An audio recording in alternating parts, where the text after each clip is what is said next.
Welcome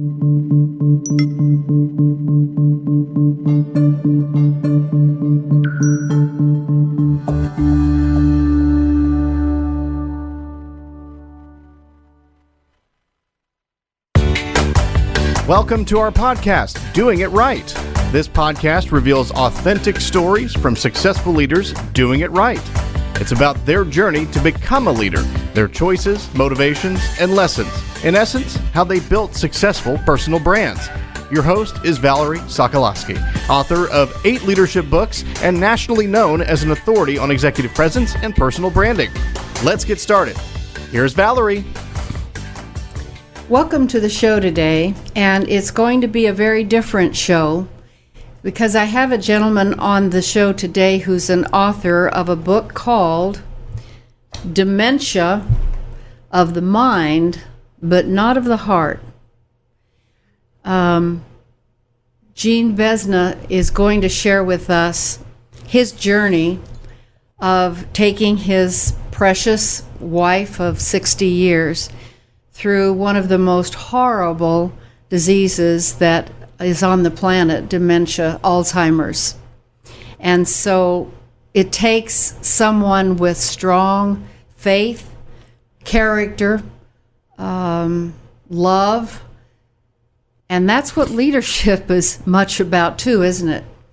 And so I asked Gene to come on the show. Gene, welcome, and thank you for being on this show because you have done everything right. Thank you. I'd like to just start by asking you to start at the beginning, meaning Kay, your precious wife, when did you know that she had Alzheimer? What was that first part like? Okay. That's a good question. The first part really was accumulation of a number of different things, which was out of character in the way she acted. And for example, she started leaving things and couldn't find them. Now, we all do that. I mean, I might leave my pen in here, but I trace it back and I find it in a logical place. But to give you an example, she lost her purse twice. Once she found it in the closet. Not that bad. Second time, I tore up the house and found I went to get a drink. It was in the refrigerator. Now, that's way out of... It turned out to be a blessing because she loved to drive and go on her song. So when the next time she said, "Hon, I'm going to go to the mall," and I said, "You can't." She said, "What do you mean I can't?" I said, "Remember you lost your purse?" "Oh, yeah, and you had your driver's license in there?" "Yeah." "Will you get me one? Another one?" I said, "Of course I will." Never came up again. That was the end of her driving. So it turns out that that was a blessing.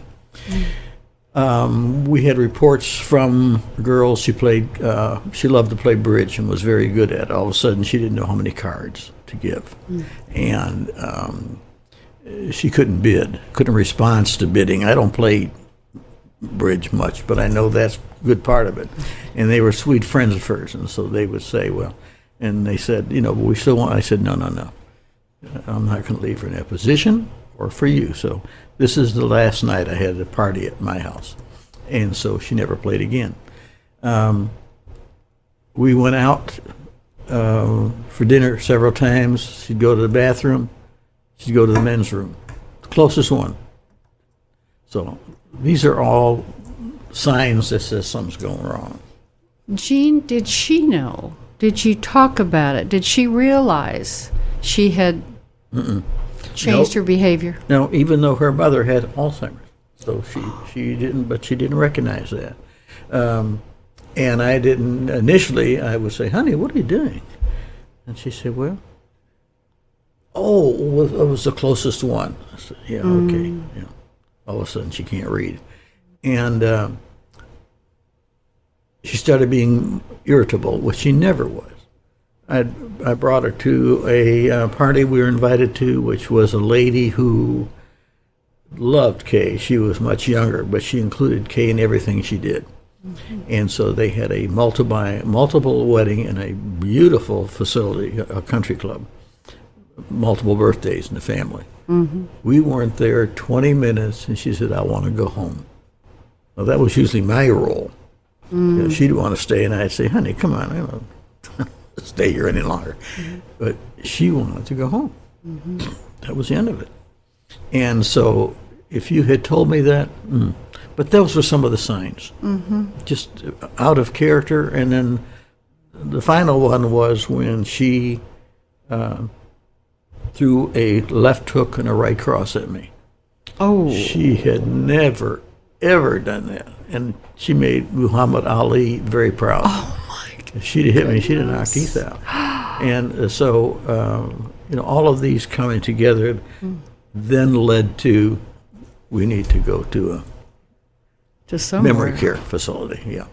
When you began realizing this was something was very out of character, how did you know where to go to find out what was wrong? Well, Emory University is well known throughout the country. It has some of the best neurologists. And so here again, I got very lucky. I went to, I always wanted to learn more about the disease, and so I went to a talk. And I had called Emory, and they said, we can get you an appointment in 8 months. And I said, I don't need one in 8 months. Yeah. They said, so this lady was there, Susan Henderson, never forget her. And she said, she was talking, and someone asked her about what she did, and she said, I work over with a neurologist at Emory. I said, wow. I said, Susan, I've got to talk to you, dear. She got me an appointment in 2 weeks. And so I just talked to her on the phone recently. And obviously, I sent her a book. And so I knew where to go. It's fine, and I knew who the top neurologists were. So this is not something to go to the family doctor with. No. I mean, he or she is great. I have one of the best in the city. But she would not be able to do that. She wouldn't want to do it. It's not her specialty. So that's how we found Dr. Law.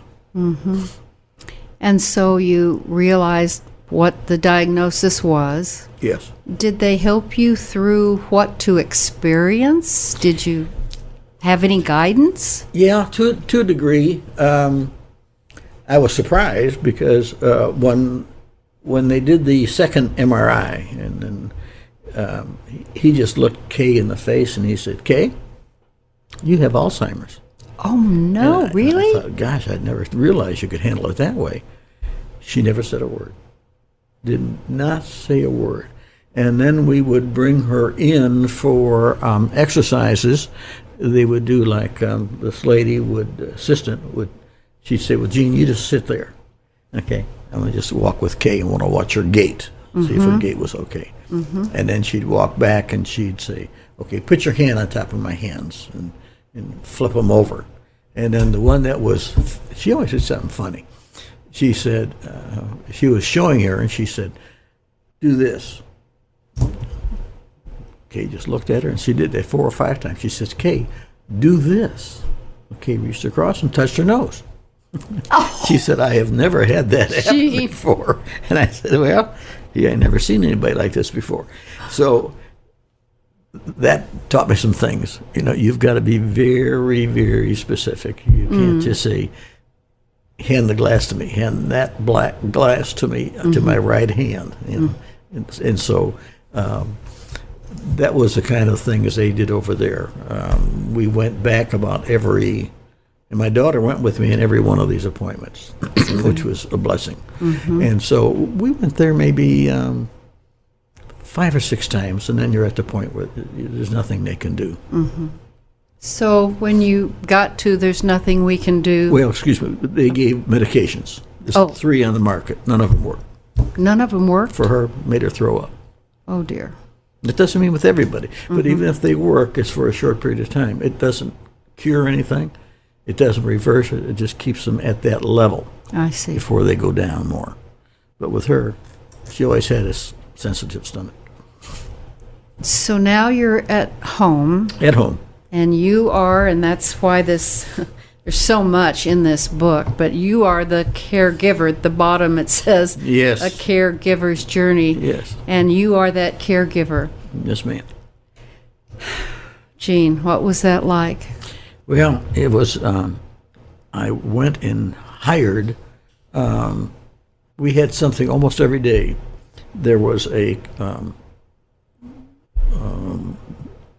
club that was $15. I would bring her to on Monday, make her lunch, and they would entertain her. They would do exercises, etc. And I had 5 hours to go shop because I could never take her with me anymore. And so then on Tuesday, I had Joycelyn come. I can remember them all. And she pretty much was very artistic, so she'd take her in the backyard and drawing and all that. And then Wednesday was her son wrote a great piece in the book, Peggy, and she would take her to Chick-fil-A, or she'd take her to her sister who had taught Kay to play golf, so she was familiar with both those people, but not a professional caregiver. And she was fantastic. And one of the funniest things, she didn't know me, she knew my daughter. The third time, and Kay slept a lot then. That was another indicator. A lot of sleeping. Okay. And so I said, let's go get Miss Kay up. And so we went in there, and she sat up, and she said, oh, I said, you remember Peggy? She said, yeah, Peggy, you come lay down with me. And then she said, oh, Gene, you do too. And Peggy says to me, I'm not into that kind of stuff. So, I mean, there was just, she never wanted to be a comedian, but she just sometimes just said things. Oh. So, and then on Friday, I had a lady, one thing that happens with Alzheimer's, many of them, all of a sudden, she used to take a bath every morning and a shower every night. All of a sudden, water was her enemy. Really? She would not. She could fight. And so I got this one lady from Africa, and I said, all I want you to do is to give my wife a bath. You come over at 5 o'clock, have dinner with me. I don't want you going home by yourself. I said, oh boy, she can do this. So I left the room, and she said, I said, oh, just one thing. She's a very strong Christian. And so she loves the Lord. She said, oh, okay. I no sooner shut the door and I hear the water running. And I peek in, and Kay's climbing in the tub. And she'd always say, I love you to the lady. And I said, what did you do? She said, I told her the Lord likes clean people. Really? I said, that's pretty clever. So the next time I said, boy, it worked again. She said, oh, no, she's too smart. I do something else. The Lord, like clean people, it only works one time. Oh, my goodness. So I had that kind of help. And so that was terrific. And then it got where that was not, she couldn't go to the oldest granddaughter's graduation from college. And here's somebody who she had taken to Italy with her, so she knew her very well. But that's how quick it went. And so I got someone to come and stay with her, and it was my son, in fact. And so that was the story of leading up to now it's time, which I say in the book. When is it time to go out of the house to a care facility? And all of those things leading up were telling me, Gene, this is getting dangerous. The lights were on, every light in the room, every room in the house. So she got out of bed. I didn't want her tripping or falling. The bathroom especially looked like Christmas. And that was the decision I made, was this ain't going to work. How long, Gene, was that from the time you started caring for her until At home? you were... Yes. About 2 or 3 years. 2 or 3 years. 2 or 3 years. Is that a normal time? Is there any such thing as, again, did they tell you, well, you can expect this to last this long? No. Or anything like that? No, because in her case, I didn't realize how fast it had gone initially. I see. Someone else, it might be a little longer. But I knew her well enough to know this isn't going to work. Here's a very vibrant, active person. She walked 2 miles twice a week. All of a sudden, she falls down. See, we thought it was a heart. It wasn't nothing to do with the heart. the brain is now not talking to the legs anymore. And it was not long after that she was in a wheelchair. So not at home, but when we went in there. So I wanted to do these things right for her. I wanted Doing her it right. Yeah, tried to. So no, it doesn't. I don't think there's any. They'll tell you that the Alzheimer patient will live anywhere from 8 to 20 years. Really? Yeah. No, I just got a note today. I still keep in contact with my buddies there. And this lady had been there for 15 years, 97 years old. It's hard to imagine. And when it got to that point, Gene, Yeah. how did you make that decision where to go? Well, Take her. my daughter and I went to 13 different places. Okay. We made a mistake and turned out okay, but I thought, initially maybe she'll do all right in what do you call that? Extended living. Yes, extended living. Yeah, and so we tried it. She was too far away. She couldn't get up by herself and dress herself and go down for breakfast and all that. So we put her in there, and then we tried respite care with several places where I'd go in and I said, I wanted to see how she would like it here. And so they'll charge you by the day. And we did that in 2 different places. And then it was obvious to me from the experience with the other place where when I put her in there, for 4 days, she called me on the phone, cell phone. And I'm not exaggerating, every 15 minutes. And I mean, she just cussed me out. And I thought, gosh, this is not her. She wouldn't even know how to cuss. And so I called the place and said what was happening. They said, well, just take her phone away. I said, no, don't take her phone away. She's too sweet. You go to her and tell her that she has a nice cell phone. Let you look at it and then say, oh my gosh, you don't have any battery power, it won't work. She'll give it to you, it won't say a word. And I did that. So then when I picked her up to show you how this disease I'm concerned now because she's going to just blast me, right? I go to pick her up and they're playing the Tennessee Waltz. She's from Tennessee. And I see her sitting and I'm thinking, oh boy. So I said, hey, hon. She said, shh. Sit down, this is good. Wow. Yeah. So, but that place wasn't the place because they didn't have memory care. So we went to 10 others and settled on one. And my daughter's a nurse, so that was very helpful. And so she could ask things that I wouldn't think about.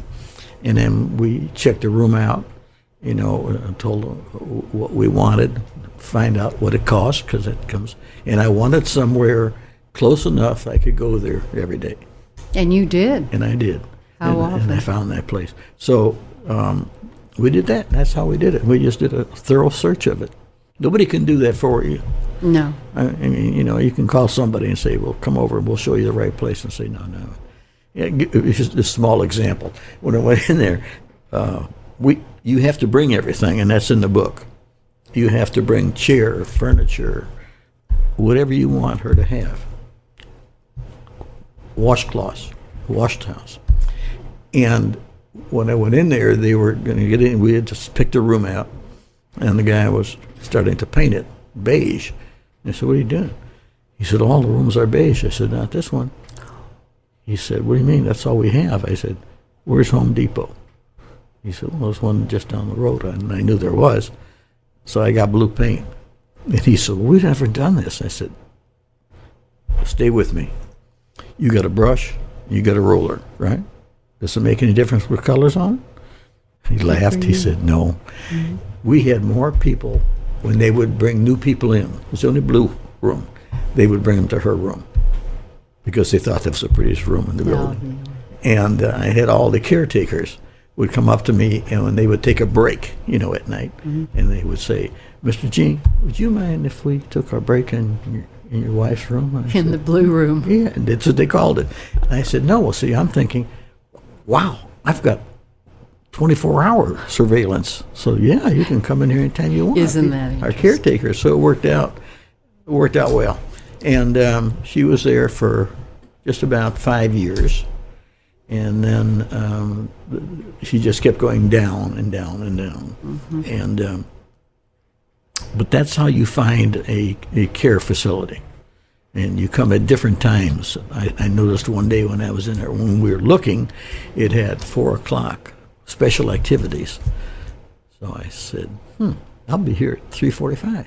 Do they really have special activities? And so, Checking and that day them out. they did. Uh-huh. Yeah, because some other places, it's nice to show, but ain't gonna happen.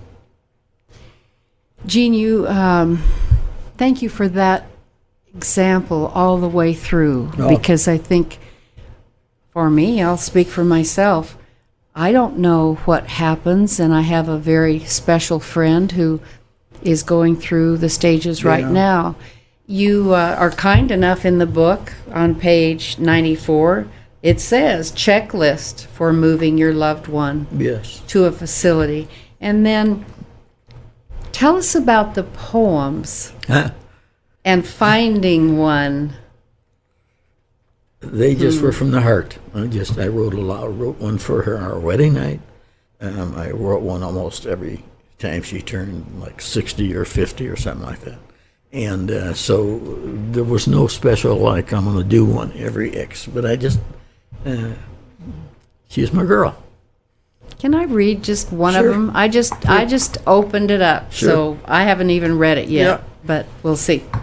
On page 62, it says, "If I could only tell you, this is what I'd say. Trust God to help you in every single way.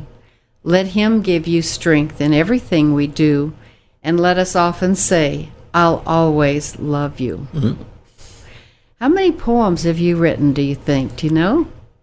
No, some are not in the book, but I maybe 20, 25 poems, something like that.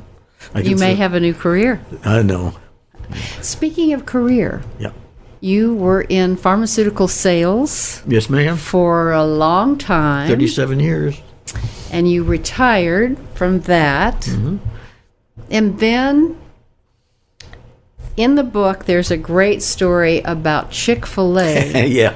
and how they helped you through Yeah. this. Tell us that. Okay. The whole basis of it is that when this happened, I became a very dull, lonesome person. Dull, I doubt. All my thinking was on her. Yeah. That's not healthy. And so one day they were building a new Chick-fil-A. We used to go to one, and they were building a new one by the house. Mm-hmm. And so just out of old time's sake, I went in there. Mm-hmm. And the timing, the owner still says, "Gene, that was no accident. God sent you here." And we still laugh about that. And I said, "I think you're right, Grant." And we would... Why did he say that? Well, because later on, as it developed, his father now has dementia. Mm. At that time, I remember him showing me a picture, saying, "You remind me of my dad." And he was healthy. They did a newspaper article on us. I got a call out of the blue from a lady who was a reporter and said, "Would you be willing to interview over at Chick-fil-A?" And I said, "Where are you coming from?" She said, "Well, I've heard a lot about you." So all of that stuff was Chick-fil-A. But the biggest thing was I had another sense to do something. Mm-hmm. I could be feeding people, and they're feeding my heart, and they're feeding my soul. And my spirit, most importantly. And since we lived in that community for so many years, I saw so many people that I hadn't seen. And they said, "Jane, you're working in, You started working at Chick-fil-A. Yeah, I was working initially in the dining room where I kept it clean, wiped the tables off. I'd come and see you and say, "Do you need a refresher on your drink?" And I kept the bathrooms clean and all that. And so I had a great time. And I said to Grant then, "Here's the one caveat. If this doesn't work, then I don't come. I see my wife 3 times a day. That's the only thing I want to do. Mm-hmm. If the work is scheduled interferes with it," he says, "don't worry about it. We will work around your schedule." To this day, he has. Now I do almost deliveries. And his director of stewardship there, Lisa Curry, she did 80% of the typing of that book. Is that right? So Chick-fil-A just, surrounded me. Yeah. That's a heart. So going back, the piece that is in the book that's so interesting when you said, he said, Grant said this is no accident. Right. He was a new manager or owner, and you had not walked in there before, and No. he hadn't come in early before? No. And there you were, the two of you, and Here the started two talking. of us were, and I remember someone behind me said, "How's your meal?" And I just didn't look, and I said, "I've had more of these than you have." I've had more than these Yeah, than and I you looked have. around, and there was him, and he just started laughing. He said, "Can I sit with you?" And I said, "Yeah." And so that's what started it. And I went to work not too long after that. In fact, I worked with him and his two children and his wife at a park where they had set up for different vendors. And now the oldest child is starting college. So I think that, other than the beautiful thing about being able to know there's something that you could be doing, Yes. you found something you're still doing. And Right. isn't that a good point to say, maybe, that you have to find an outlet? Is that what you're really saying? Absolutely. You have to find It an outlet. doesn't matter whether it's to volunteer at the church, if it's to work at the YMCA, if it's something that gets your mind off of your loved one, whoever that is. Doesn't mean you're forgetting them, but you can't do that 24 hours a day. It's not healthy. No. And so you're absolutely right. One other question I think is precious about, you said there were some precious moments through this. Yeah. Even funny moments. Yeah. Could you share a couple? Sure.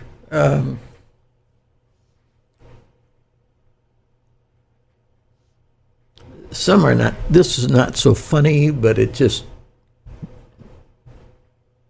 the kind of lady she was. I went to get a haircut. And see, at this point, she's agitated a lot. She doesn't like sitting. I was the impatient one. But we sat down, and I was about 2 or 3 people away from getting my hair cut. Incidentally, this lady, later on, I hired her to come to the facility to cut Kay's hair. Oh, for heaven's Because sakes. that was one of the things she had said. If I ever get sick, don't. Want my hair cut. So I did that. So at this point, he was still at home, and so she said, "I want to go." I said, "Honey, I'm getting a haircut. You got about 2 more people to go." And she said, "Oh, okay, I'll stay." And I said, "No, that's really sweet." And she said, "You know what? That's what we're supposed to do for each other." Oh, my goodness. That is a precious moment. Yeah. But many of them occurred at the facility. And so that's why I emphasize in the book, don't miss that chance. You don't want someone else telling you, this is what happened today. That was precious. And I used to bring her milkshakes from Chick-fil-A. And I made banana bread that she taught me to make. And I didn't want someone else giving it to her because I would ask her, "Okay, honey, how's the banana bread?" She'd say, delicious. Wasn't nearly anything the way she made it. No. But I didn't want someone to say, "Oh, you should have seen Kay like your banana bread." No, I didn't want that. And we sat and held hands after the meal downstairs in the great room. They had a great room down there. And those were all very, very precious to me. They lifted my spirits. Yeah, so many lifted memories. my spirits, yeah. And there's many more of those that are highlighted in the book in the Precious Moments section. But the whole point of it is you're only going to get one chance. And each month there's going to be less time. That's true. We had music there. And that's very, very important. Music is very soothing to an Alzheimer patient.